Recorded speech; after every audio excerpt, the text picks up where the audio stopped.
We are back. Welcome to F.A.L.L.O.U.T.P.O.D.C.A.S.T episode 65, aka the only reason you know this is that it was well documented. It is a futile fall showdown, all 525, approximately 525 songs going head to head in an ultimate, never to be repeated again until the next time showdown. Split into four eras: 77 to 85, 86 to 93, 94 to 01, and 2002 to 2017. Joined by Mashore Chippington Beard, if he ever ends up like Ian McShane, etc., etc. How you doing, Pip? I'm all right, man. I'm happy in my fulfillment. Very good.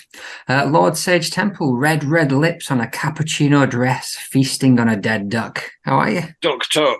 Or just ducked. Exactly. And T. Pemberton Walker, man, woman, admit you've Teletubbied again. Yeah, well, you can't help going a bit tinky-winky occasionally.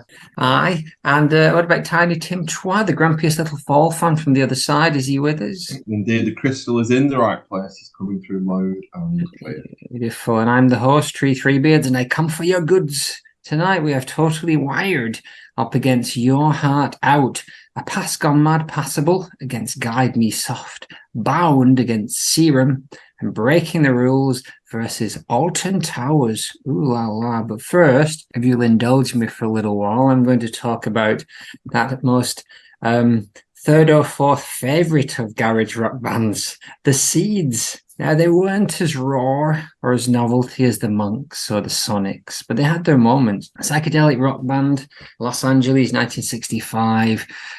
Lead singer Sky Saxon did a passable Mick Jagger impression at times. And one of the first bands to play a keyboard bass, predating Manzarek and The Doors by a few weeks at least. Going to start off by playing you a couple of their biggies, Can't Seem to Make You Mine, which was one of their first singles, and No Escape. Let's see if I can do this.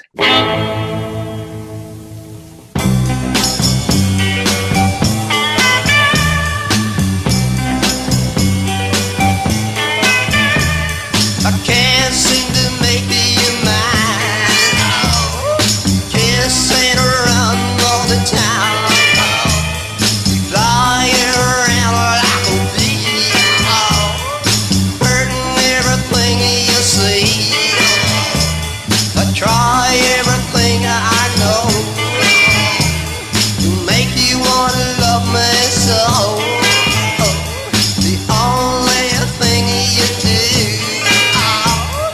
try to put the hurt on me.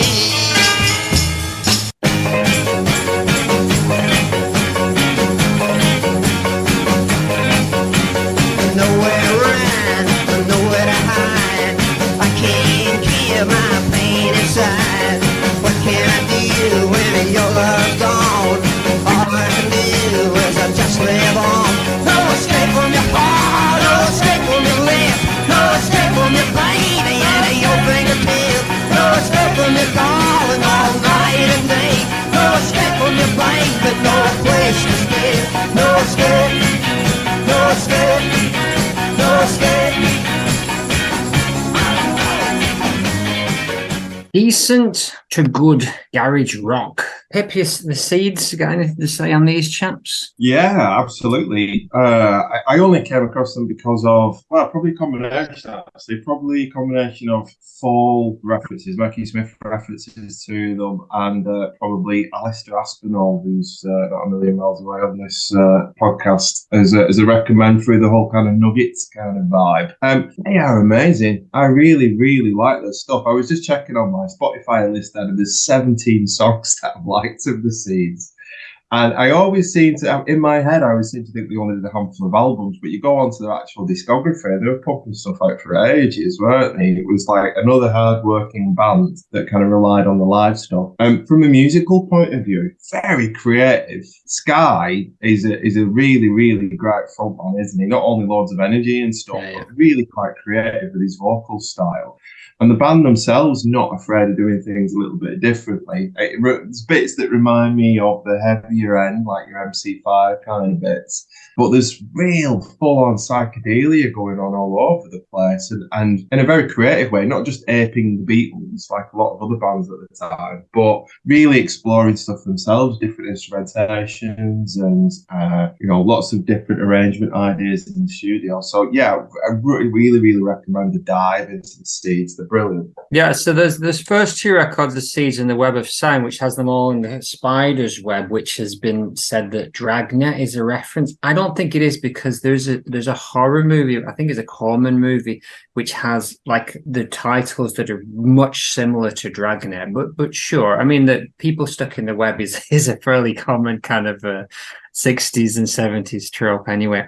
But they were pretty straight ahead garagey kind of rock stuff, and then the third album they got a bit more psychedelic, but it is interesting. It actually has most of my favorite stuff on it. And then revelation this week, I never heard that Raw and Alive, the Seeds in concert, because I always thought it was just a live album, but it was live in the studio with fake overdubs. And the versions on that of the songs, that version No Escape is the one from that Roar and Alive. That's a really good record. I'll play a few more, then I'll see what these other chaps have to say. I'm going to play you the kind of wackier, more creative side, the stuff that kind of really stuck with me when I used to have that Seeds compilation. These are the ones that stuck out. I'm going to play the Flower Lady and Her Assistant, and 900 million people daily all making love. And I'm going to play a little bit of the song Where Is the Entrance? Play it all. I play Where Is the Entrance as well, because I think the format ripped it off, but I'm not sure. Have a listen and see what you think. So.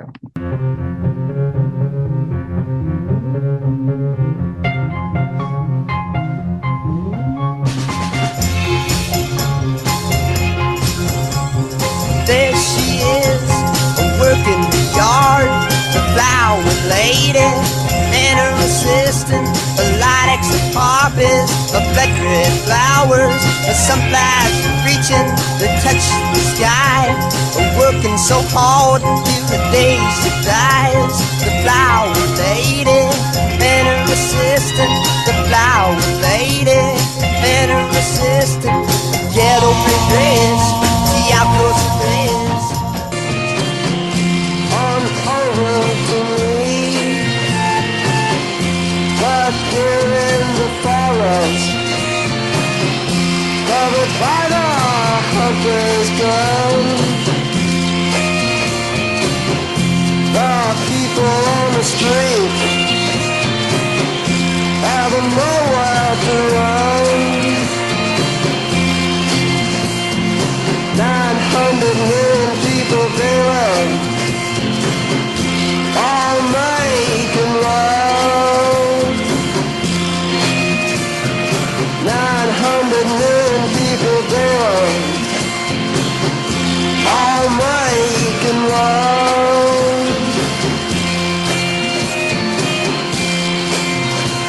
Ba ba da da da ba ba da da da ba da da da ba ba da da ba ba da da ba ba da da ba ba da da ba ba da da. Where is the entrance way to play? I've been trying hard all day, but all I want is some love from you. So I played you the Flower Lady and Her Assistant, 900 million people daily, all making love, and Where Is the Entrance? So the Flower Lady, I love. It's got that insistent bass, but it doesn't go into. It's clearly got some modal stuff going on, but it doesn't go into that Middle Eastern kind of like faux Inagada Davida stuff. They steer clear in it, and it's good. And then 900 million people daily, like the way he says "making love," it's that stuck with me for the last 20 years. It's like it comes back to me at random points. And then We're in the Entrance. I reckon it's very similar to I'm There In, but I'm There In by the Fall has that Hey Nonny Nonny vibe, the same as that. So I'm not sure. Ezra, what you got anything to say about the Seeds? Yeah, the Seeds' reputation, it kind of preceded them. And so I was always excited and interested to hear this like seminal berserk garage band, the Seeds, that so many other people loved.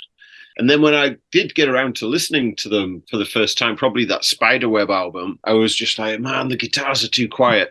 Can't deal with this, which is terribly shallow. But I'm a pretty shallow guy, so I mean, I have to say, I'm not surprised at all that the sound of 900 million people daily making love is fucking great, and I really like it. I'm definitely going to check that album out. Yeah, and you know, I don't know if it's me, and I don't know how original a vocalist Sky Saxon is, because I don't know, was he copying Mick Jagger or wasn't he? I don't listen to enough Rolling Stones to care. I like his vocals very much myself, but yeah, you know, listening to this from like the perspective of the Fall, I was kind of like, yeah, because, you know, like Marky Smith always really seems to have loved the Seeds. I wonder if he was a teenager kind of like, you know, singing along to Sky Saxon and just kind of thinking, yeah, you know, all you need is a kind of ridiculously unique, uncopyable vocal technique like Sky Saxon. That's kind of what I thought. But yeah, good stuff. Yeah, and I think although there wasn't necessarily a direct influence from the Seeds, like I imagine he had the Nuggets and Pebbles stuff, and that's where we've heard Pushing Too Hard and things like that. And he mentions indirectly in Weather Report too, where he talks about Sky's gone and you don't deserve rock and roll, because and he mentions Jackson because they both died on the same day. Michael Jackson and Sky Saxon died on the same day, and so the tiny amount of press that Sky Saxon would have got disappeared, and he went off into the unknown. Al, what's your name's come up in this already as a Seeds fan? Tell me more. Yeah, I've had whatever sound for probably bought it in the mid-90s or something like that, so I'm very familiar with that. But they were really quite interesting for the blending, sort of like the garage punk thing with the psych. And I think it went on to sort of like influence like more punky kind of bands. I mean, played No Escape, and Cabaret Voltaire did a version of that about 1978. So it's like, you know, they're kind of industrial early electronic music, and like completely transposed it into something that sounded pretty bleak. But it's a fairly bleak song. And again, No Escape, Headcoats did a cracking version of that, going back to, that's probably like early 90s kind of thing. But yeah, you can definitely. Well, I've made reference to Seeds in earlier podcasts, like mainly with some of the early keyboards, where they fall like what we kind of like say, or the plinky plonky stuff. Yeah. You can kind of see some of that in it. I can more early Fall, I think, was influenced by Seeds than later Fall. But yeah, damn fine band, well worth checking out. Yeah, it was interesting. They Can't Seem to Make You Mine. The guitars were doing some weird kind of stuff. They were just out of tune bits all the way through, and I imagine intentional, because it's not on many of the songs. Well, it's all like using the little recorders and stuff like that, you know, just that was like very kind of Fall-esque, because it's just dead shambolic sounding. That third album definitely sounds like psychedelia on a shoestring. They're not. It does, but it's not as like baroque as like Left Bank or something like that, no. Is it? Or I'm trying to think of that other album that always gets mentioned. Is it the Zombies album? There's the Zombies, there's Odyssey and Oracle, but then there's all that kind of LA scene as well, which was the Association and all that kind of stuff, that baroque kind of these were much more in the garagey, more of an edge to it. The Flower Lady one really reminds me of like Sonic Youth era, Dirty era. It's great stuff. I'm going to finish up with it's just an interesting fact about him. So after he left off this guy, he joined that Yahweh group. I don't know if you heard about Father Yod. He was like this Rolls Royce driving kind of LA kind of cult leader, and they put out a bunch of albums, but I don't think Saxon was necessarily involved. And he stayed around on the scene in different guises, and they did a couple of comeback albums in the 2000s, which were actually decent. I'm going to finish up with Nighttime Girl and Pushing Too Hard. Pushing Too Hard being their big kind of single. I'm going to play the versions off that Raw Merlin's Music Box album. Good stuff.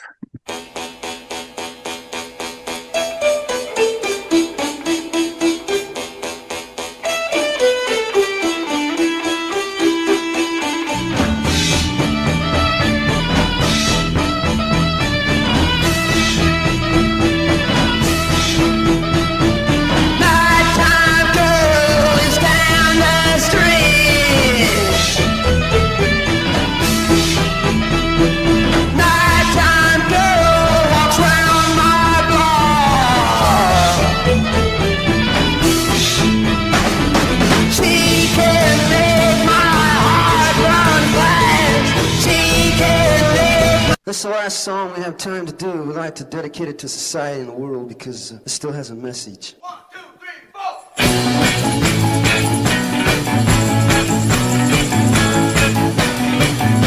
You're pushing too hard, pushing on me. You're pushing too hard on what you want me to be. You're pushing too hard about the things you say. Pushing too hard even night and day.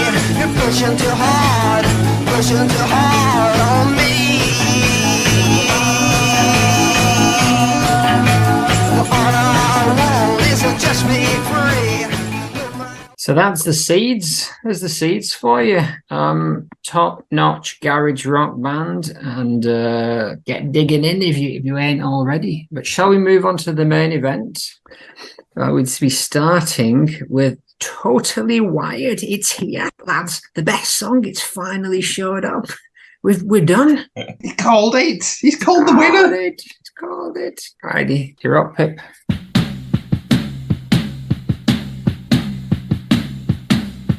Totally wired.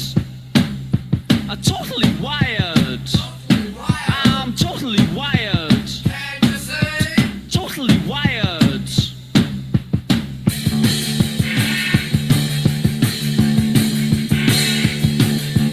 Can't you see? A butterfly stomach ground. I drank a jar of coffee, and then I took some of these, and I'm totally wired. Totally wired. I'm totally wired. I'm totally wired.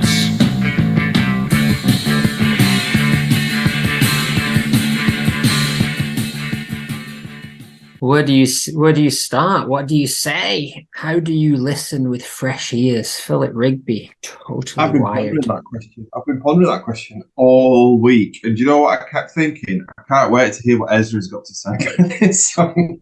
Let's see. Ezra, you're up first. What do you think about Totally Wired, the best song the Fall ever did, according to D-Boy? All right. Well, yeah, I mean, I remember the first time I heard this, I picked up like some kind of post-punk compilation, and it was a really fantastic one. And also on the album, there was Heart of Darkness by Per-Ubu.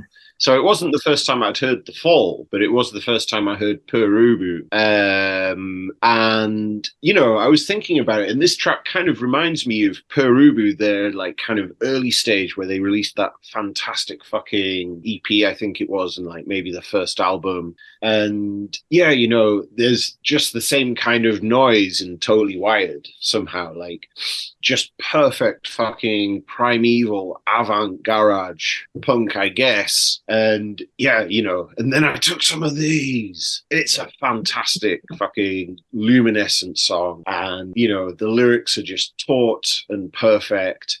The only thing which, is the inclusion of the, like, when the going gets weird, the weird turn pro, which is a wholesale lift from Hunter S. Thompson. And it's so on the nose. And, it's weird.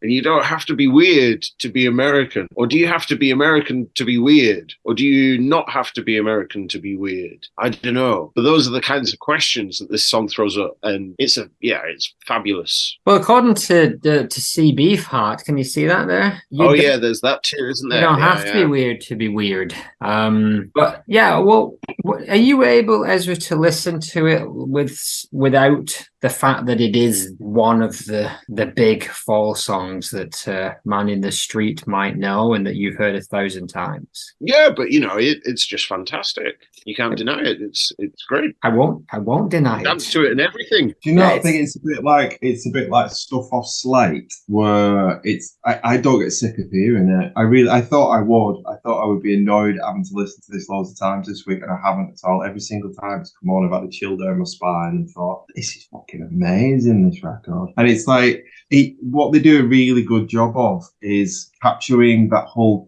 gritted, speed-fueled kind of frenzy about the whole thing. It's stripped down right to the bass and drums. the guitar is for the first half of the record just playing what the bass is playing anyway. And then it's quite subtle in the second half of the song where you start to hear the two guitarists starting to lock in a little bit underneath what the bass is still front and center of everything that's going on, but you get this nice chimey sort of guitar piece locking in underneath it.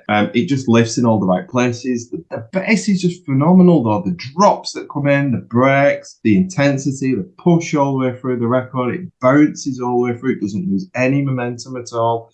Smith is completely on speed fueled, magnificent form. The lyrics, and yeah, he does lift lyrics left, right, and centre, but they're perfectly placed. Everything about the record is fabulous. And the only personal reference I'm going to make to this is that Neil Jarvis of Sprinters fame, I went to Paris with him 20 years ago, something like that, and we spent a whole night running around the Paris metro shouting "Totally Wired" in a French accent to people, of which there is some footage knocking around. But we ended up getting loads of other French lads shouting "Totally Wired" back at us as well. So it was a good drunken evening. It was full theme. You don't have to be French to be weird. Yeah, Smith said it should have been number one, but it wasn't, so what can you do? I'm not going to degrade myself and do smoother and smoother, Totally Wired, which is what people want and what they're doing. It's a shame he didn't, though, to be honest. Well, he said it himself, though, didn't he? He tried to write Eurovision, which I guess he meant he tried to write a hit every 6 months, but he just wasn't able to do it. I think he could only do it when he wasn't looking directly at it. So it might have been a bit of face saving there. He probably did have a go at writing Totally Wired Part 2. Maybe not he would have done. There's something about that backing vocal though, which is intrinsic to this record, I think, because you can hear it's Riley all the way through. It's Riley. It's Riley, and it's like I kind of like it, but I don't know how I feel about Riley's F.A.L.L.O.U.T.P.O.D.C.A.S.T as much as I like the chap. I don't know. It works in this instance. Yeah. Alistair, what about Totally Wired? 1980.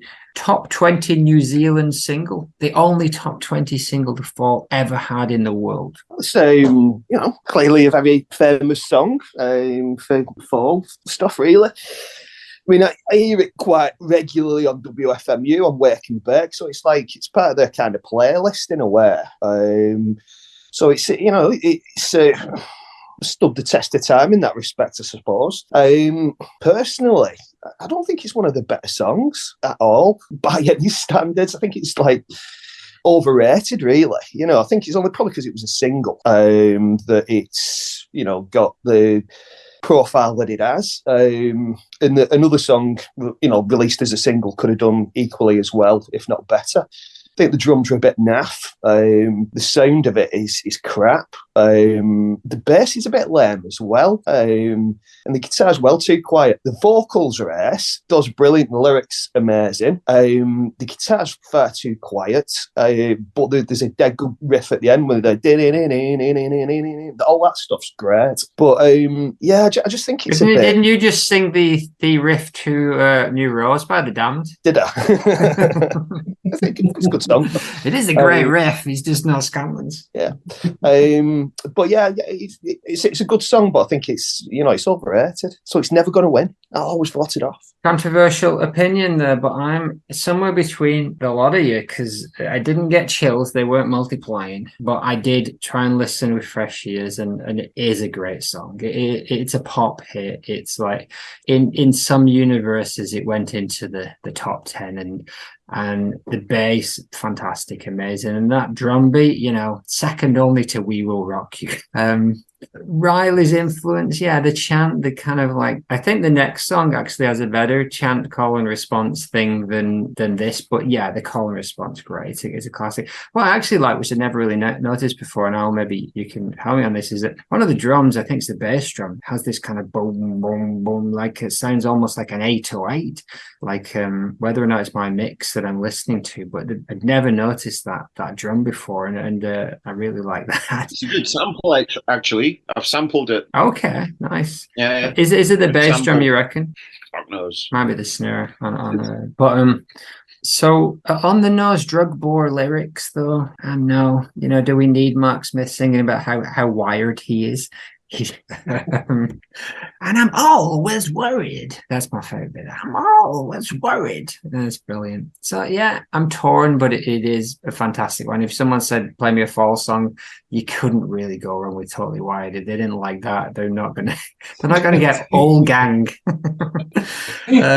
So the stuttering is something of the our friends at Annotated Fall, God bless them, talk about the stuttering vocal. It's a very trap thing though, that, and you can take it, like Back to the Who, why don't you all fade away, Well, that kind of thing. It does. They reference the Who, and what Daltrey has said. If you ever listen to that 500, the history of rock and roll in 500 songs, talks about Daltrey talking about how the stuttering wasn't making fun of people who stutter. It was the side effect of taking too much speed.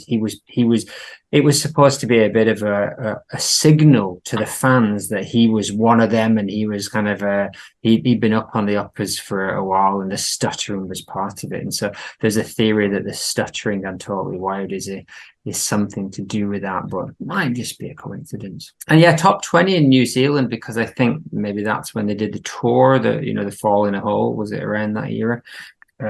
Pretty sure there were plenty of New Zealanders who liked a bit of the old speed. Oh, aye. That's all they love over there, isn't it? Degenerates. Yeah, that's it. Speed flying nuns. Exactly. I follow from the. Yeah. So, what does Tiny Tim think about this? Tiny Tim Twa has recorded the following comment. It says, Totally Wired, an amazing bass line and good vocal hook with some great lyrics. Otherwise, I like it a lot, but listening to it today, seems a bit weedy. Seems to lack some of the best stuff of the era. Good single though, and one I wouldn't be without. Fair enough. Well, it is up against Your Heart Out, which came a little bit earlier. It's off Dragnet, 1979.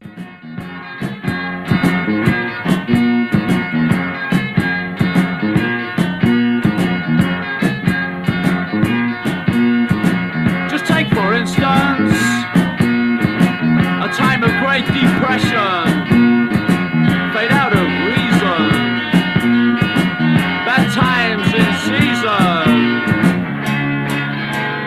Don't shut your heart out, don't cry your eyes out, don't shut your heart out, no, heart out. I would like to see what happens.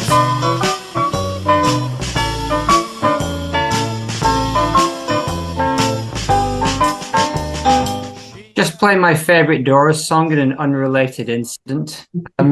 Ezra, what do you make of Heart Out? Well, it was interesting that you did have that unrelated incident, because when I was listening to it this week, I was like, they must have lifted this from somewhere. And then I went on to the Annotated Fall, as we all do, and unless I'm mistaken, they didn't relate it to any song. But no, they didn't, which was weird, because I thought, me and Phil have said this multiple times in the past, and I searched for it. It seems like no one else thinks that this is a Doors lift, but sorry.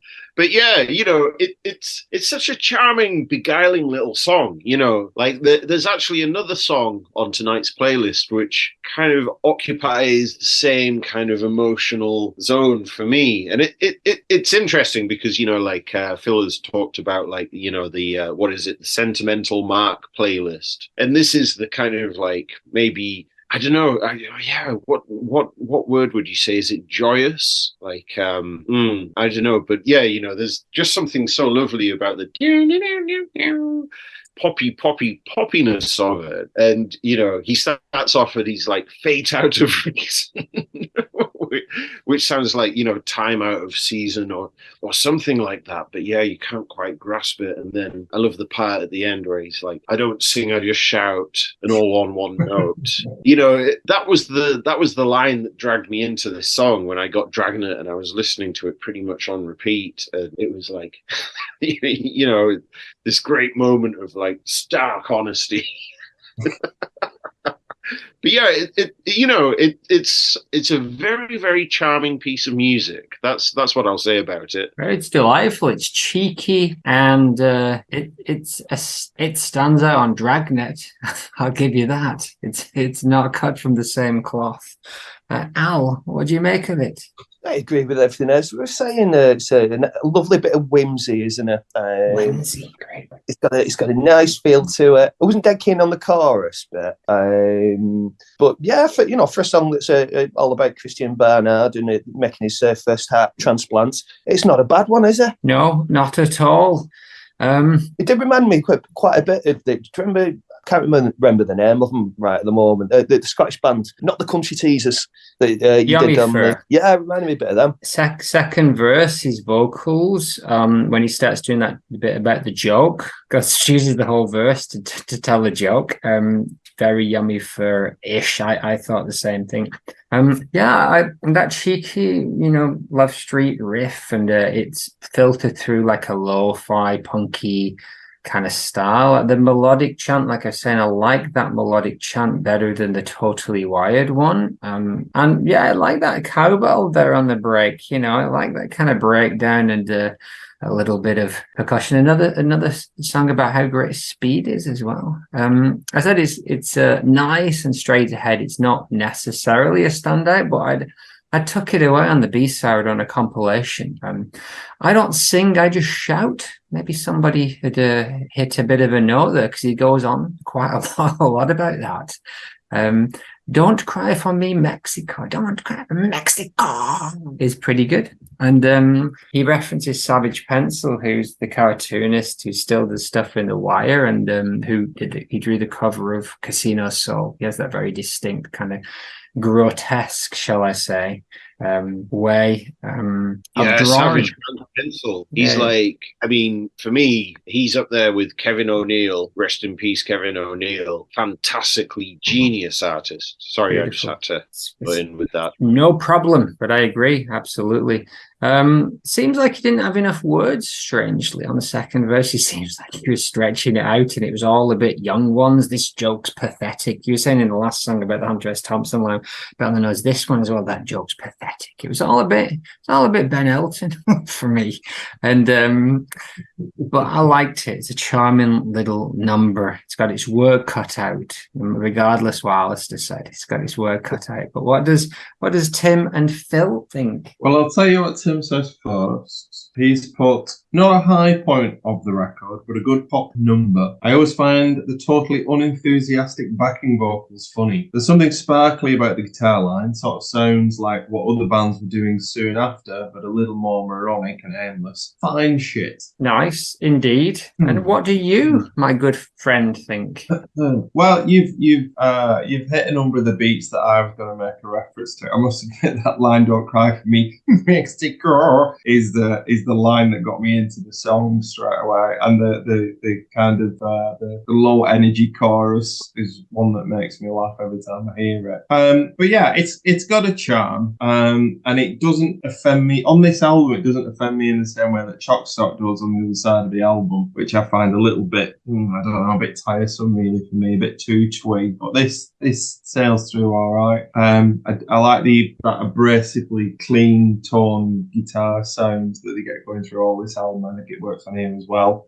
Although it is a bit aimless, a bit wandery. But I think he occasionally hits a riff, doesn't he, with what he's playing. But it's all good stuff. And as well as the Love Street reference, I think just generally the arrangement sounds quite 60s. I think starting off with the Seeds and a band like that, you can kind of hear that influence in the way the tune's been arranged. So it's got charm. It's likable, and it's one of those tunes that I would put it in the sort of that man Chalk Stock kind of category of it's like a pop record. It's like they know what pop records sound like, and they're just. So a pop record would sound something like this kind of tune from F.A.L.L.O.U.T.P.O.D.C.A.S.T. But yeah, I like it. And it's Hanley Riley and Scanlon's first kind of pop at this kind of stuff, and it's nice, it's good. But let's do the honors.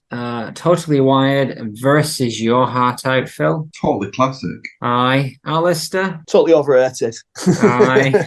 Ezra. Well, I like, if we're voting on influence, I wonder if Your Heart Out hasn't been more influential in the indie sphere than Totally Wired, but I'm just going to vote with the song I like, which is Totally Wired. Yes, it's unlikely, to be honest, although it's DNA. Got the curveball in there. I know. But I'm going to go for Totally Wired. It's a better song, all in all, for me, as much as I like their Doors tribute. What about Tim Twa? No, it matters at this point. He has gone for Totally Wired. He has gone for Totally Wired. Alrighty. So TW goes through, and that takes us on to the next song, which is A Past Gone Mad, Passable. From the Infotainment Scan 1993, we zoom forward decades.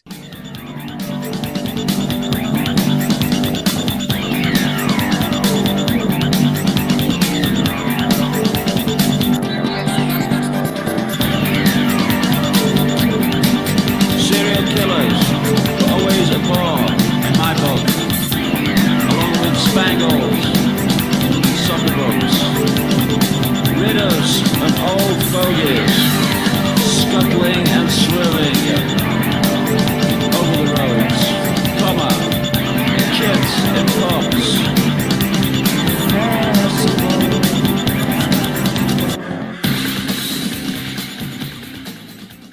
So I'm going to play a little bit of the Peel session version. It's a bit different, and I think it's got its charm as well. Let me play a bit of that.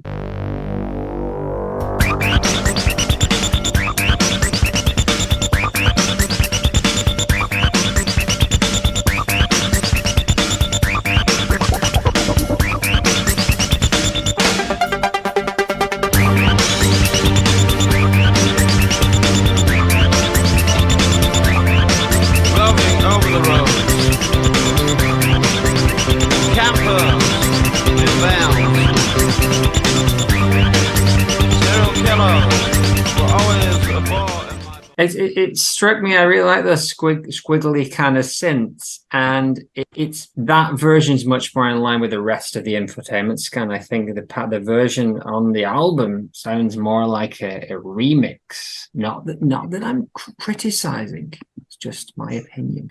So it's 1993. Jesus Jones, some pretty hard debushing, going hard there, and nice, if dated, very, very dated breakbeats and synths. If Funky Size playing any of that stuff, it's commendable. And there's some nice bass runs going on there, but it's just so dense in Bush Tools that you can't really tell what's going on. There's a break in the clouds, and Scanlan fights through the computers with a little bit of a melody. And yeah, that Peel session has some nice squiggly synths. I think I like it, but I'm not sure. Alive and well, he is on all channels. Kiki D, dwelling in craven environment. If I ever end up like Ian McShane, slit my throat with a kitchen tool. If I ever end up like U2, slit my throat with a garden vegetable. And of course, mentioning that same comic, I think he mentioned in Futures and Past, which is the issue of Marvel team up where Spider-Man and Doctor Doom team up. Interesting note from the Unstated Fall is apparently on the 18th of March 1979, the Fall played Bradford's Royal Standard, which was the Yorkshire Rippers local, and it was the height of his killing spree, so it is possible he was in the audience. Not saying whether or not the Fall was an influence, but what do you reckon to this, Alistair? Past Gone Mad, Passable. Oh, just one last point. The fact why it has Passable in brackets, because apparently when they sent a tape over to Smith, this was like he listened to the whole tape, and then he said like it's all crap except for this one that's like passable. And that was the one that ended up on the album. Go on, Al. Oh, beautiful stuff. It's always great to sort of hear positive reaffirmation going on for hard work. Yeah, for the LPs, I think it's one of the stronger ones on there, but it's not one of my favourite LPs. It's a lot of fun. it gets a bit Jeff Wayne meets the Proddy dodgy at times, like, you know, but it does go somewhere, and there's something to it. It reminds me quite a lot of New Order at times, like with the guitar, you know, like kind of like mid-80s Brotherhood, low life kind of New Order when they were doing the kind of a couple of long songs, like, you know, they were quite Morricone-esque at times. But, you know, there's some nice vocal effects on there. There's some funny lyrics. Yeah, it's one of the better ones from the LP. Fair enough. Aye. I do remember the Peel session being broadcast. Sweet. Phil, what's your take on this? So I thought it was pretty good when it first came on. First couple of minutes, I was sort of sympathetic with it, and then it just kind of runs out of puff a little bit about 2.5 minutes in. I think I was more interested in the Peel version played. That sounds like it's had a bit more of love and tenderness put into the production, but the one on the album, it's on. When you're listening to it on the album, the experience then is kind of better. But on its own, it starts off and it's like a banger, yes. And then, but halfway through, it's like, are you going to do something else? Have you got something else in your bag of tricks? And the answer is no, they don't have anything else in the bag of tricks. So it's all right. Passable, would you say? Passable, yeah, passable. Ezra, what about for you? Going mad to those squiggly synths on that Peel session version, aren't you? Oh, wow, I'm very excited about the Peel session. As soon as this finishes, I'm going to get onto that. I mean, yeah, I think I might be falling in love with the infotainment scan. I think it's a fantastic record. I mean, like, you've got this, and I was very, very, very upset that it got voted off, unless I'm wrong and it wasn't. But Paranoia Man and Cheap Shit Room, which I think is like towering monolith of a track, and also Lost in Music, which I know for a fact got voted off, and I'm just like, what a trifecta, like, you know, what a fucking 3-inch punch of purely medicinal excellence, you know. Yeah, they both went out. Yeah, I thought so. And maybe this, I would say Paranoia Man beats this, but this is also fucking just hilarious and great at the same time. And it's those gleaming, towering synths, you know, it's like skydiving into a fucking shit computer game. You've got Marky Smith going, that sample of him. It's how Tron should have been, you know. It's like it's gleaming. Yes, and skydiving into a shit computer game is the title of this episode. He always gives the titles. Every title comes from this. He's very good. He's very good. Infotainment scan, great album. I like the weird, because it's got the reputation of the big beat kind of album in fall circles, but you know, going to Spain, it's a curse, service, and light fireworks. Good, but yeah, this one maybe I can leave it. We'll see. It's up against a little weird gem. But first, what does the tiny one think? So for this one, he's put, and before the grub comes a moralist. Great line. I feel like I shouldn't love this one, but it is quite dear to me. I like the murky soup of it all, mixing what should be poppy dance with layers of extra sounds. Passable. Yes. Low-hanging fruit. Bowing to a tyrant, incorrigible, horrible hotel in a suit marked 1948, indicative of a blinkered attitude. That suit is now in the bucket. Really, what does it all mean? But it is up against Guide Me Soft of Curious Orange, but only the cassette version of the album.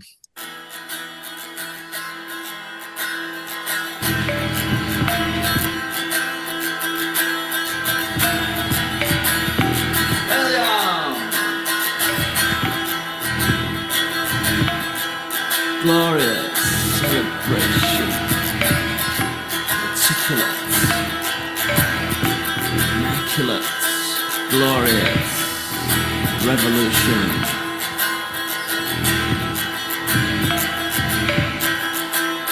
Coast to coast, Lord, guide me soft, from coast to coast. So there's an unamplified electric guitar. Mez wandering around the room. A wooden block is being banged.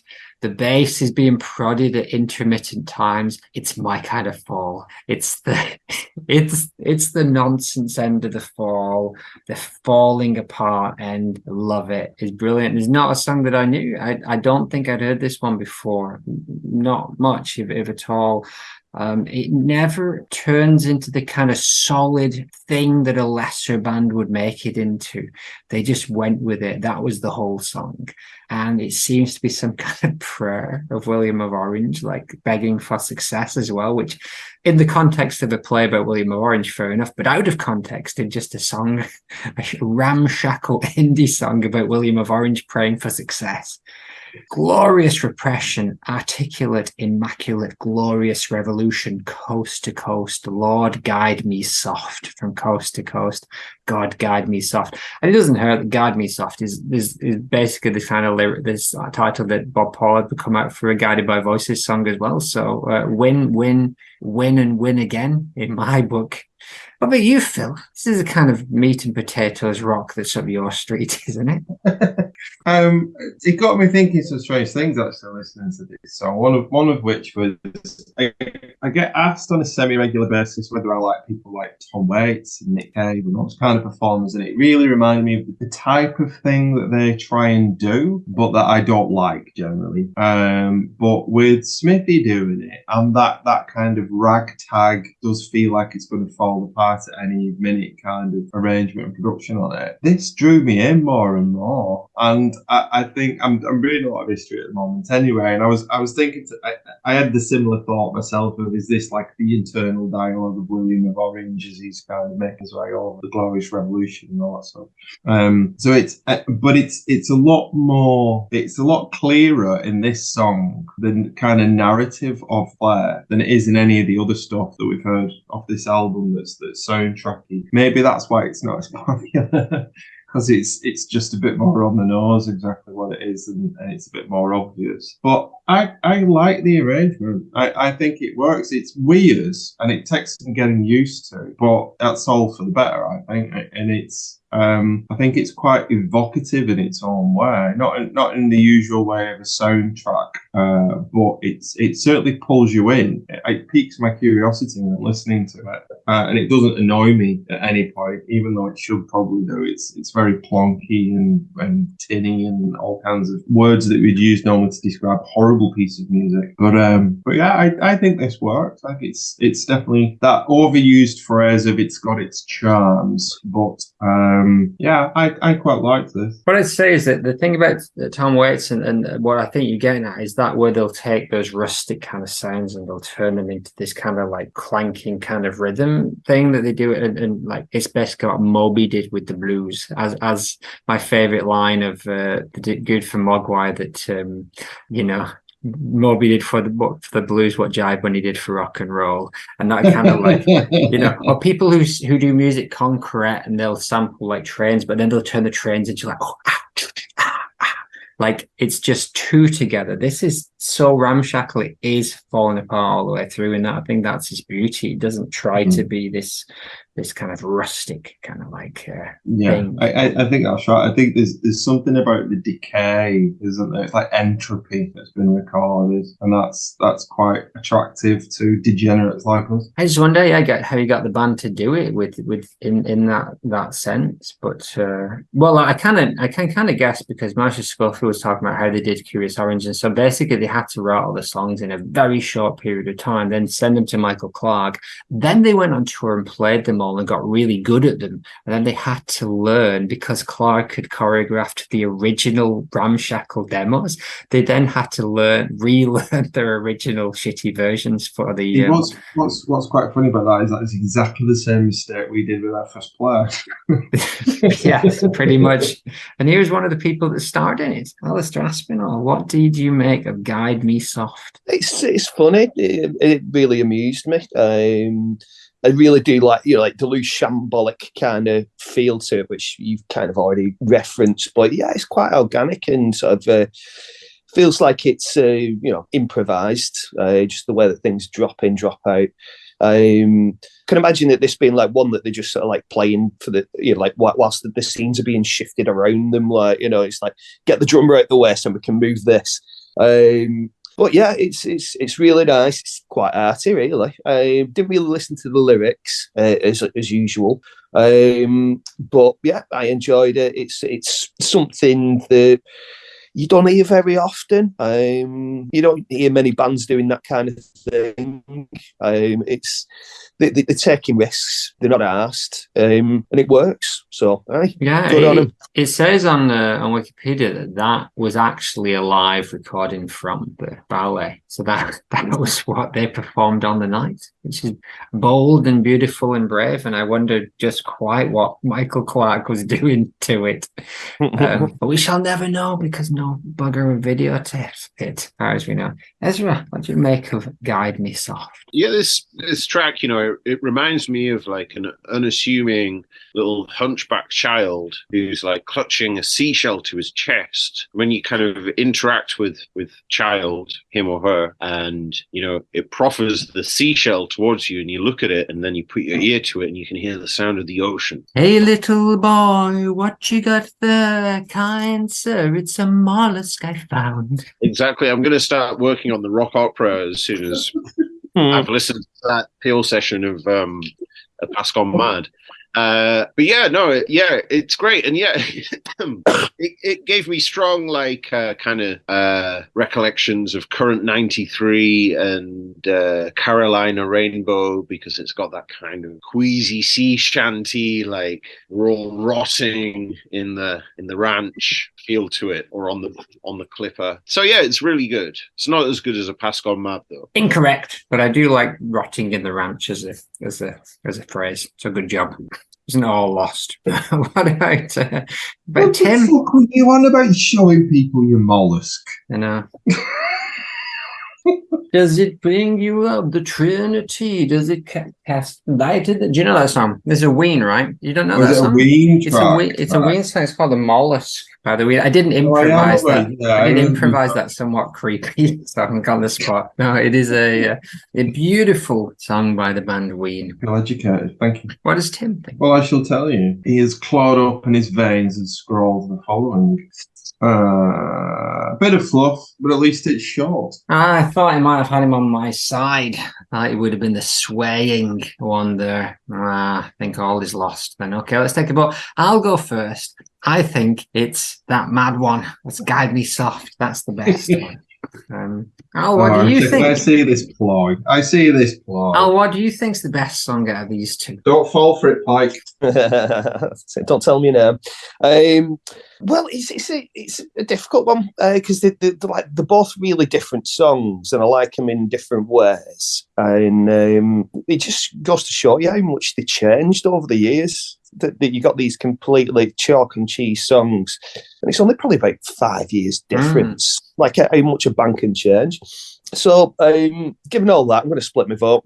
Is a vote splitter? It's done. It's all done and dusted. Pip? Ooh, surprised with that. I can't go. I can't go for Pass Gone Mad. It's got to be Guide Me Soft, really. I sense some fingers on the horizon. Ezra? You're on fucking pills. You know it, lad. Yeah, mate. Loved up. If I was on pills, then Dave Bush would have gone through. Exactly. Oh man, I love him. Depends which pills. Chewy. Anybody got any chewy? It could be them wee pills. My vote, needless to say, is for Pass Gone Mad. All right. Okay, so Pippin, what does Tim think? He's gone for Pass Gone Mad. All right, let's go to the fingers then. Closer than I thought.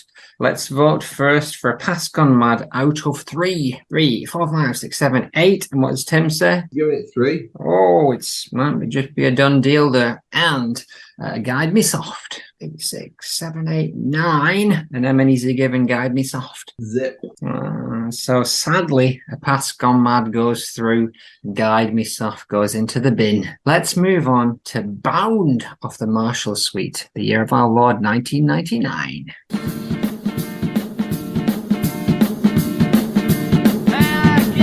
Just say it. And I guess you just kick her and say it.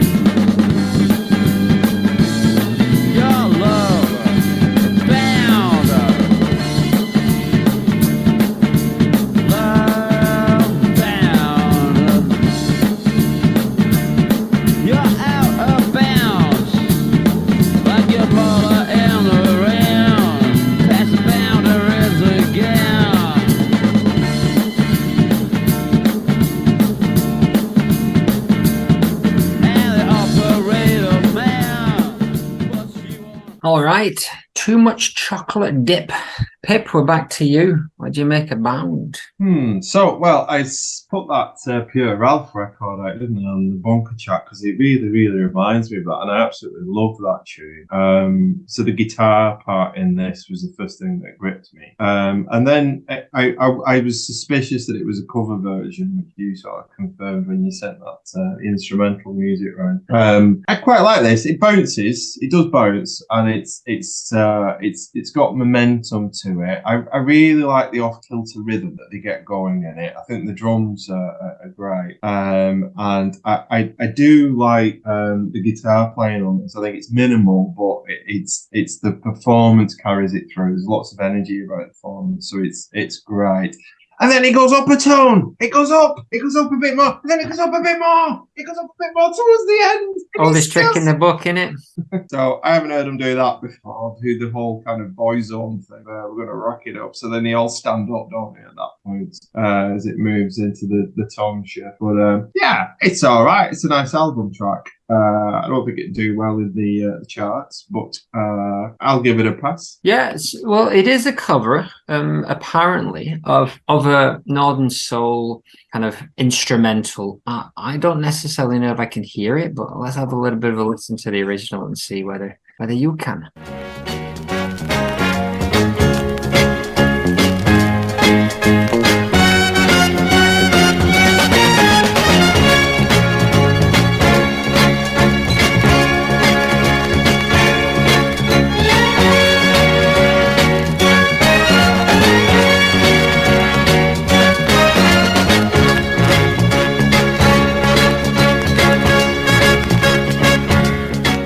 Do you hear that, Al? Is it coming through loud and clear that there's a cover of that song? I don't know what they've been taking when they listened to that and decided that that's what it sounds like when they get into the rehearsal room. Yeah, I mean, like the full version reminds me a bit of like the shitty bands like Strokes that just bore the pants off me.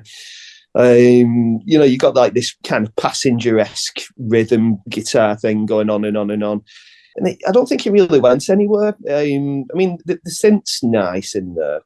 I like that kind of sound for the synths. But all in all, it's aimless, I think. And they're just like chucking a couple of ideas that don't really work. It's like a football team making a substitution that's useless. Yeah, it's just a bit half-baked. Exactly what it is, Al. Exactly what it is. The thing is that they took the horns out. There's a bit of the strings in there. I think Nagel like had a half-assed attempt at doing some strings and maybe a little bit of keyboard horns in there, but they basically lost the soul of the original one. I mean, I'm not saying that is a classic Northern Soul track. It's a decent compilation track and it sounds nice. It's a nice arrangement. You strip all that out of it, you've got a pretty generic vamping kind of like slightly funky funk. I don't know what it was. I mean, it was a Marshall Suite era, so they were scratching to get anything on that record, I think, at that point. But Too Much Chocolate Dip, You're a Half-Foot Candle, You're on Second Al, Oh Man, Woman, Admit It, You're Teletubbied Again, Love Bound. So, I mean, I quite like that. But no, it's not one I want to return to very often. Ezra, what did it do for you? It's another charmer. And you know, like it interests me that it's so kind of, again, like so poppy. Yeah, you know, like for me, it really had a kind of a Britpop vibe going on with it. And the only real point of interest for me was like, obviously Marky Smith and, but essentially he's just like, you know, it's just a diss song or just a random stream of unconnected insults. But I like the way it starts with like, you're out of bounds, like your mother in the rain, past the boundaries again, and the operator man puts you on hold again, and then you get into the chocolate dip bit. But yeah, just the mother in the rain, that's a smashing smart insult, and they all are. And so, you know, for me, there's a lot of joy in the lyrics here, I gotta say. But yeah, musically, MORNS. But yeah, the stream of abuse as lyrics pioneered in Glamric and continued here. It's a nice addition to the songwriting canon. Like the dozens, essentially. What about Tim Twan? It's going to be interesting to see what he says. He's writing a lot more about this one. Okay. Sounds squashed and claustrophobic, like you're in a tunnel and your ears are about to pop. Has the same vocal pattern as half the other songs on the album. And I keep expecting him to sing, where chewing gum is chewed, the chewer is pursued. I think this could have been worked into something good, and I like the stuttering thing Mez does. There's not much here, I don't think. Yes, I think we are mostly in agreement that it has flashes, but not much more. It is up against Serum off the unutterable year 2000. As long as you got serum.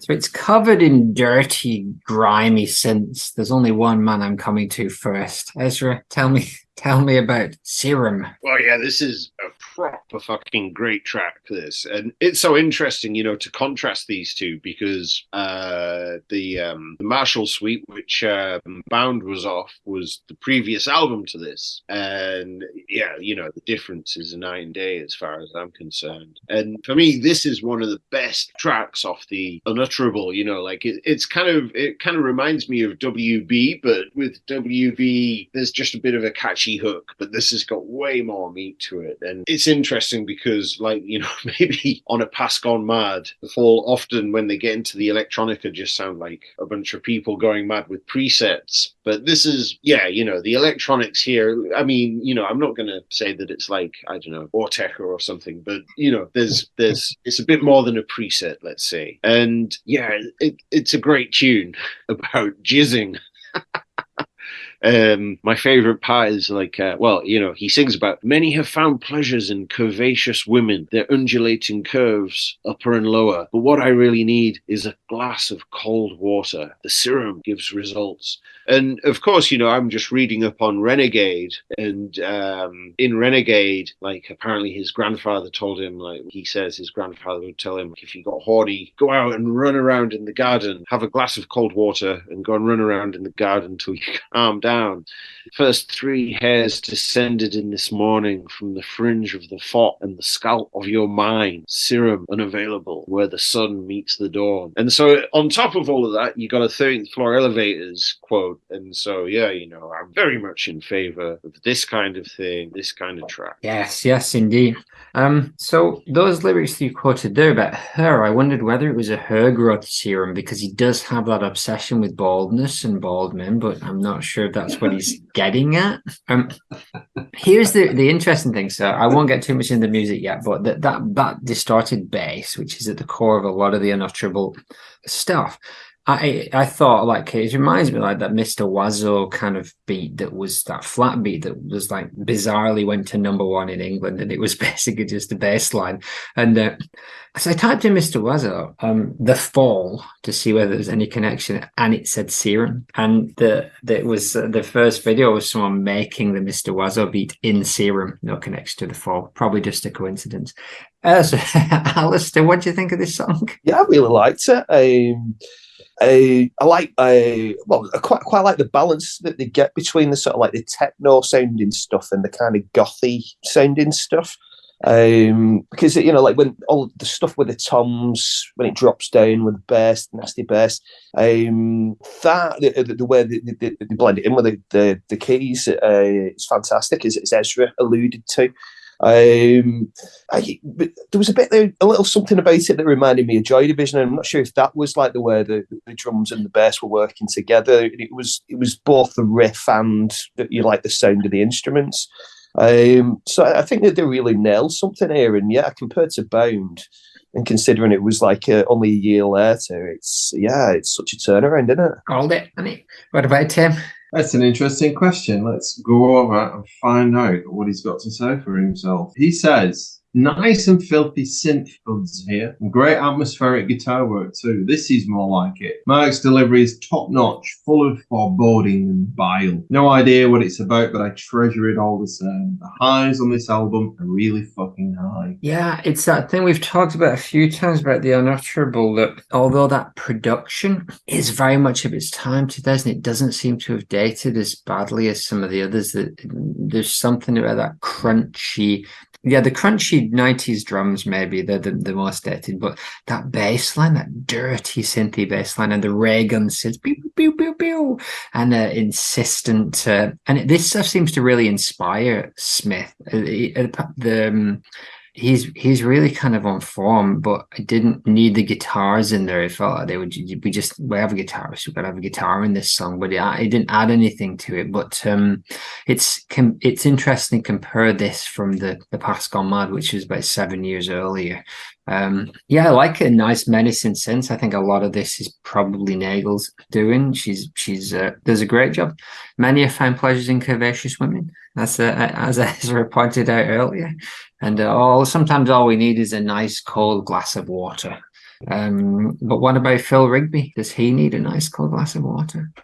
I could do with a coffee at this point, but I really like this, and I really like the guitar on it, to be honest with you. I think you're completely wrong. I'm with Alistair, really. I thought this was a really good example of how you can bring analog and digital stuff together and make it work in a record. I think they do a really good job of building up brooding atmosphere in it. I think it's the sense of timing from that point of view, like the kind of architectural timing over the course of the record, I think is excellent. And I think they do a really good job of bringing things in at the right moments and dropping breaks where they need to be. It kept my interest. I thought it was the production was excellent on it, and the spoken word outro as well at the end of it. I just thought it all came together really well. I thought it was another one of them little hidden gem tunes, to be honest with you, a bit like Heap Pep and that kind of thing. Where I could definitely see myself coming back to this one as a sort of picking out my favourite tracks off albums kind of track. Indeed. Well, maybe this is a bit of a done deal, but let's take a vote. Pip?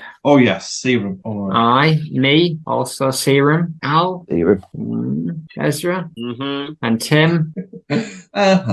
So let's move on to the last showdown, which is Breaking the Rules, the most blatant theft, arguably, of the Fall's career. But we shall come to that later.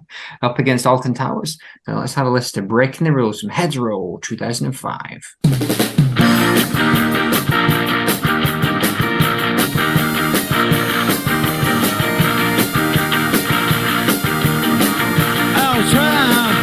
The rules.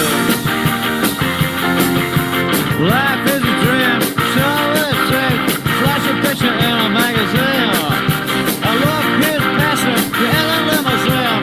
Love kids a falling star. An ancient story. An innocent fool. He broke his mind trying to break the rules.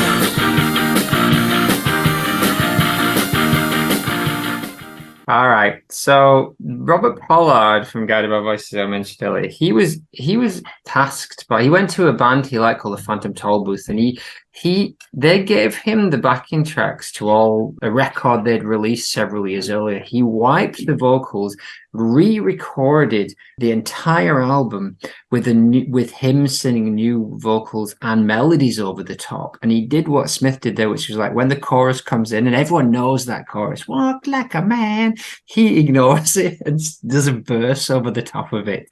Does it work? We shall see, won't we? Alistair, what do you think of this? Yeah, the Frankie Valli thing, that stuck out like a thumb. What like a man, talk like a man, sing like a little girl. Yeah, it's together in no time, Oh, come on, Frankie Valli's awful. I felt sorry for Ezra when he was saying, "Oh, yeah, I'll have to check it out." On the previous podcast where we did the cover of Frankie Valli's sick like as fuck, mate. You might as well listen to Billy Joel. But yeah, I'm not a fan of this one. Not a fan of this one at all. Like Count of Hopton Root.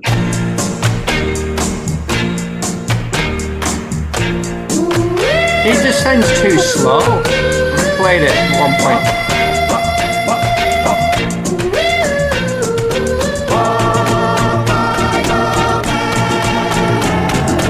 Oh, how you tried to cut me down to sight, telling dirty lies to my friends. Oh, my own father, so give her up, bother. The world is coming to an end. He said, walk like a man, talk like a man, walk like a man, my son.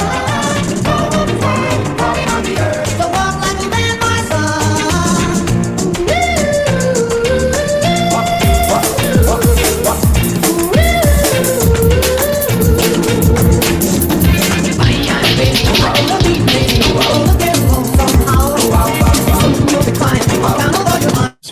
That's why they should have done. Yeah, it'd be miles better like that. You know, I do like some sort of like high-pitched, annoying vocals. You know, I'm a big Pinky and Perky and Chipmunks fan. But yeah, Frankie Valli, I did great on me. But what do you think about the fact that the Fall did just like breaking the rules. Sorry, carry on. I was just saying, what do you make of the fact that they literally just covered, like they played it like 25 times in gigs live, and then when it came time to record the album, they just re-recorded it with different lyrics. Apparently, the lyrics were written by the Work Experience girl who just gave them to Smith. That's a fantastic story, and more bands should work like that.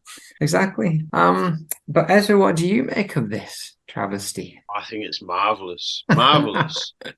Oh, you might. So, on this playlist I've been ruminating over. Yeah, like Your Heart Out be on there. I think Edinburgh Man would also get on there. And definitely this one be on there. And it's so sweet. I mean, first of all, you've got the sweetness of the valleys.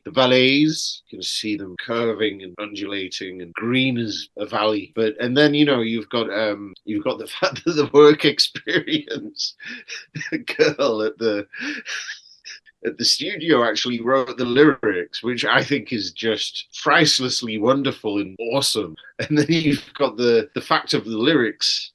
Like, the only lyric I wrote down was, I broke my mind trying to break the rules. And I was like, it just fits. It just fits to a T. It's marvelous. Like the only way this song could be better would be if a documentary had been made for like the BBC with for maybe an educational service. So, you'd have all this back and forth between Marky Smith and this intern Work Experience girl, and the whole thing of like, whoa, that's dead good. I wasn't trying to sound like Marky Smith there. I probably should have, but anyway, yeah, that's what I think. That's played by Billy Connolly. Yeah. There's that BBC Schools one I played when we did the Mondays one, where Tony Wilson somehow got to Granada to follow the Mondays around for a week and turned it into a schools program.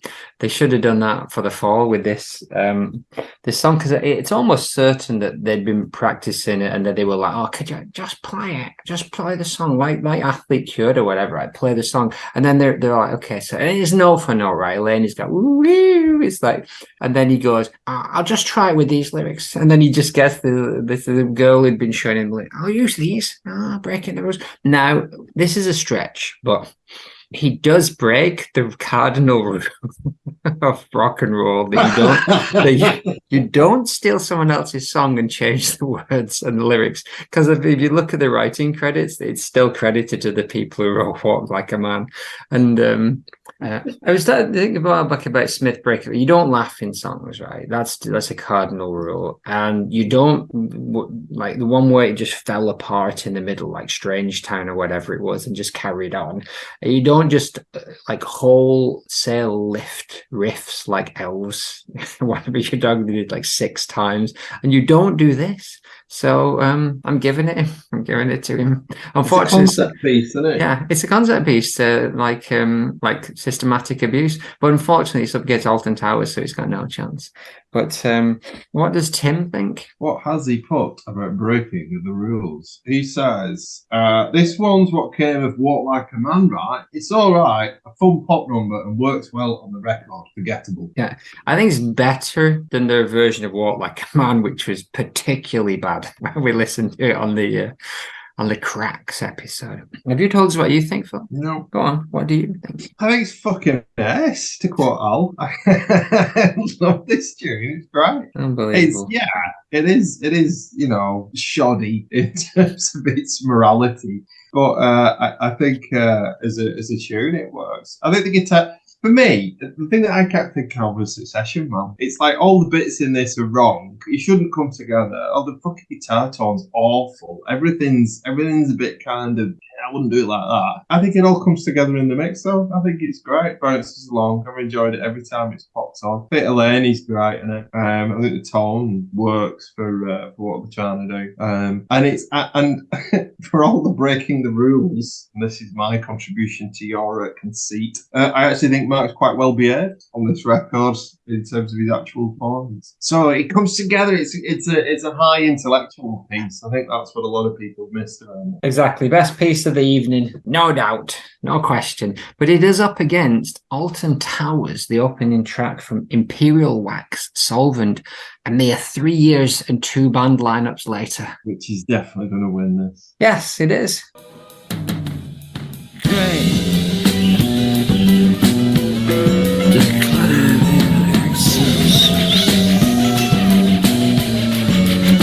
And the wave through the slits in San Rocco look very different, and I'm no longer anyway sublime. How to get out, how to stay still, the spawn of J-Loaded Brown. The spawn of J-Loaded Brown. Brilliant. What do we make of this? Me? Well, here's what I think. So this is, again, in the wonky realm, just like Guide Me Soft, but it's obviously a more together song. It's got that nice, weird bass line at its core, which is in some weird mode that you might be able to tell me later, Phil. Lots of noises and minimal skronking. It's not like, it would have been easy to put like a skronking sax over it and that would have been fantastic, but they didn't. But there's some skronking kind of like weird noise in the background, which I'm guessing Eleni had a hand in, and maybe there's a bunch of stuff going in the background. Greenway's off-piste, which is the best Greenway. He ain't playing that Mr. Road riff. I don't know what he's doing, but it's brilliant. There's some fake horns that are a bit beef-hearty. It's quite the roller coaster. Why wasn't the rest of Imperial Wax like this? And I think my theory is this is a holdover from the Reformation sessions, or maybe came somewhere in between it. I'm thinking like, is this what Reformation 2 would have sounded like if that, the way Marshall Suite turned into Unutterable, would Reformation have turned into an album of this if those Reformation boys had a bit more time? Ooh, I said, ooh, what could have been? Grey decline in excelsis, and the waves through the slits in San Rocco. The spawn of J-Loaded Brown and L. Laverne crawl around, and their sons are singing songs in Leeds, Montreal, and Rome. J-Loaded Brown is James Brown, who was an editor of Loaded magazine, and Lauren Laverne, who he had the infamous run-in with on the Culture Show. All in all, brilliant. I think it's the best track on Imperial Wax by a country mile. Who's up next? Tim, who will shoot me down and say, what is this fucking garbage? I like this a lot. Queasy and foreground-like. Sounds like the microphone has been turned on in the middle of a nightmare. I like the way it shifts and warps around the locked-in bass line and never sits still. Mark's Vox are sublime and they sit in the mix really nicely, slightly buried. Brilliant. Well, we agree. We agree for once. What does Phil Rigby think? So I'm kind of in two minds about this track, to be totally honest with you. There's bits of me that kind of think trying a bit too hard to be weird on it, and but there's another part of me which kind of is entertaining that fantasy that you've just laid out there, that this is potentially a road not travelled by the band. And, you know, it's you could have seen something come out of that strange Reformation TLC lineup that was much more interesting from a kind of avant-garde creative point of view. And I think I said the last time we did a track off that album that it is experimental with a capital E in a way that some of the other albums aren't really. Although the actual final product may not be as shiny and attractive. But this, I think I do think it works. What it really reminded me of was like a reboot of 60s shows that there was a bit of a spate of a few years ago, and some of them worked really, really well. And they redid Doctor Who, that worked really well. And they redid other things like The Prison, that didn't work too well. But that's what it reminds me of. It feels like a 60s psych thing that's kind of been reinvigorated for a new generation, and I think it works on that. And I think it's a bit pompous and it's a bit pretentious, but it's kind of in all the right ways. It's the kind of stuff that rings my bells. So yeah, I enjoyed this. And if there is another dimension, a parallel universe out there, a second Reformation TLC album, and it's made up of stuff like this, and the lyrics would kind of imply that they're very similar in the format, the topics and stuff. Then yeah, I'd love to listen to that album. Have you ever heard that it's supposed to be a Beatle bootleg of Another Dimension? Have you come across that story where somebody did this? I think it was like in the 90s or something like that. And this guy reckoned that he'd kind of got in contact with. Oh yeah, that sounds familiar. Yeah, parallel universe, and there's a whole new Beatle album that he put. It's on YouTube if you want to find it. I'll dig it out. But it kind of reminds me a little bit of that. Yeah, it's beautifully wonky in all the wrong and right ways. What does Ezra think of it though? Yes, it's certainly a fascinating track, you know, and like one of the things that like I think is the most interesting about it is, you know, given that we're at this stage in the group's career and all that, this is like the last thing I would actually expect from a full track, even given like the travesties of post-Reformation, which I suppose were kind of like very feeble stabs in the direction of prog rock. But this is a hot prog mess of sick. Hot prog sick, you know, like if the whole album had been like that, I would have petitioned Marky Smith to call the album Hot Prog Sick. And so it's kind of hilarious. And the lyrics, yeah, God, you know, that's the other thing that, you know, I think there's a really strong argument that Smith's like abilities as a writer of lyrics, I think they really like progressed, you know, like I think there's so much power in a lot of the later lyrics. It's really interesting to me. But yeah, so here we've got the Crows look very different today, and the Crows are not reflecting any form of quality at all on the saint of advertisers dead, how to get in, how to get out. And it's a song about Alton Towers. And I really like how he tied together that thing about getting thinking. It's marvelous stuff, I reckon. Yeah. Yeah. Beautiful. Danny, friend of the show, Danny, on Annotated Fall pointed out, and the Crows are not reflecting any sort of quality. The Crows is the nickname of Royston Town FC based in Hertfordshire. In the period up to the release of Imperial Wax Solvent, they were indeed struggling. But obviously that and the Crows look very different today. Struck me as a Bowie nod, probably intentional, I imagine. Al, what do you make of A Towers? It's very good, yeah. It's very different, is it, from what you'd expect from the Fall. Kind of remind me a bit of, do you know, like when Beastie Boys put out the, you know, like the jazzy kind of their output, you know, like Inside From Way Out, that kind of thing. You know, if you take Smith's vocal off it and stuck MCA and Ad Rock and all, you know, on there, then that wouldn't have sounded out of place for being on a Beastie Boys record. Actually, you know what? Sorry, it just struck me. Could this be a smoother version of Totally Wired? Imagine so. I think that's where years later he finally nailed it. It's just a shame they didn't release Alton Towers as a single. It would have gone straight to number one. Yeah, I mean, you got that jazzy quality to it with it, like the bass and the drums, and I do like the sort of like the noises, the sort of moogie Jean-Jacques Perry almost noises. If you're thinking kind of again Inside from Way Out LP, which both Beastie Boys and Perry did. But yeah, I would have loved to have heard this with 2 drummers on it. I think that could have been quite interesting. But yeah, it's a really strong song. Beautiful, isn't it? We've heard from everyone here now? I believe so. Let's take a vote. Breaking the Rules versus Alton Towers. Philip? About Tim 3. Case holders, you like it? It's right at the top. All right. He came from left field and contradicted Brandon by agreeing with him. Alton Towers. Aye, same for me. Ezra? Yeah, Alton Towers. Al? So as Oh, is it a route? Oh, what does Tim think? He's got the gone for nod. the AP. So that means Alton Towers, Serum, A.P.A.S.T Gone Mad, and Totally Wired goes through. I agree partially with that. What's your favourite track of the evening, chaps? Serum's the one for me, to be totally honest with you, because it's a track I've not given enough time to, and it's found its way into my heart. it's a tricky one, but it's between Alton Towers and Serum for me. For me, it's between Alton Towers and A.P.A.S.T Gone Mad. Very nice. And yeah, Alton Towers and Guide Me Soft. You won't be surprised to hear my 2 takeaways. He's coming for your guts! He's coming for your guts, Brendan! Going in the bag. It's good stuff.